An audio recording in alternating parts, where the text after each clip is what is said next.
Hi மக்களே, good morning. 2024 முதல் நாள் இன்று. புத்தாண்டு நல்வாழ்த்துக்கள் எல்லாத்துக்கும்.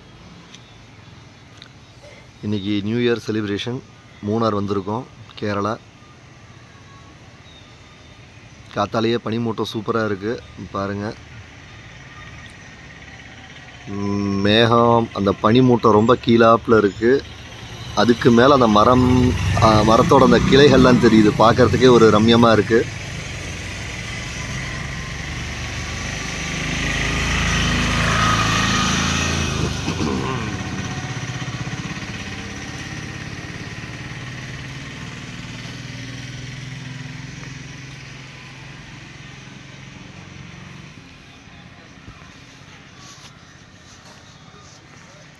Okay, Happy New Year.